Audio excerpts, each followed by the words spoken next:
देश के कई राज्यों में बुलडोजर न्याय यानी अपराधियों के घर पर तोड़फोड़ की कार्रवाई पर सुप्रीम कोर्ट ने कड़ी आपत्ति जताई है। सुप्रीम कोर्ट ने कहा कि देश भर में तोड़फोड़ को लेकर गाइडलाइंस बनाई जाएंगी।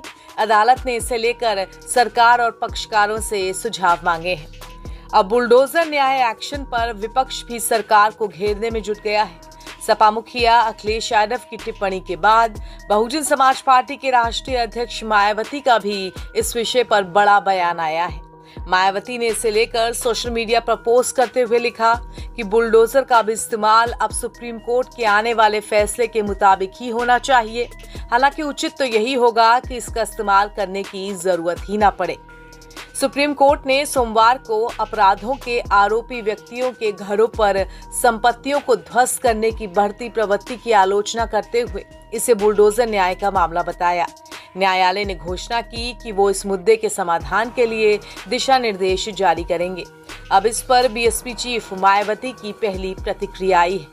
मायावती ने कहा है, देश में आपराधिक तत्वों के विरुद्ध कार्रवाई कानून के तहत होनी चाहिए तथा इसके अपराध की सजा उनके परिवार व नजदीकी लोगों को नहीं मिलनी चाहिए।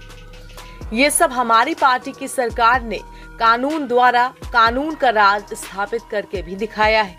बीएसपी चीफ ने आगे कहा, बुलडोजर का भी इस्तेमाल अब माननीय सुप्रीम कोर्ट के आने वाले निर्णय के मुताबिक ही होना चाहिए। हालांकि उचित तो यही होगा कि इसका इस्तेमाल करने की जरूरत ही ना पड़े, क्योंकि आपराधिक तत्वों को सख्त कानूनों के तहत भी निपटा जा सकता है। मायावती ने इसी क्रम में आगे लिखा है, जबकि आपराधिक तत्वों के परिवार व नजदीकियों पर बुलडोजर का इस्तेमाल करने की बजाय संबंधित अधिकारियों पर ही कठोर कार्रवाई होनी चाहिए, जो ऐसे तत्वों से मिलकर पीड़ितों को सही न्याय नहीं देते हैं। सभी सरकारें इस ओर जरूर ध्यान दें। आपको बता दें कि सुप्रीम कोर्ट ने सोमवार को अपराधों के आरोपियों के घरों या संपत्तियों को ध्वस्त करने की बढ़ती प्रवृत्ति की आलोचना की थी।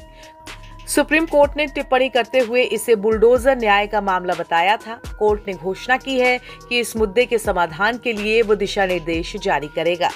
गौरतलब है कि न्यायमूर्ति बी.आर. गवई की अध्यक्षता वाली पीठ ने इस बात पर जोर दिया कि अनाधिकृत निर्माण को भी कानून के अनुसार ध्वस्त किया जाना चाहिए और राज्य के अधिकारी सजा के तौर पर आरोपी की संपत्ति को ध्वस्त नहीं कर सकते हैं। पीठ ने टिप्पणी की कि न केवल आरोपी का बल्कि दोषी के घर का भी ऐसा हश्र नहीं हो सकता है।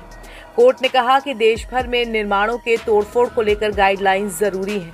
अगर कोई आरोपी या दोषी भी है तो उसका घर गिराया नहीं जा सकता। अवैध निर्माण गिराने से पहले भी कानून का पालन जरूरी है। सुप्रीम कोर्ट इस मामले में अगली सुनवाई 17 सितंबर को करेगा।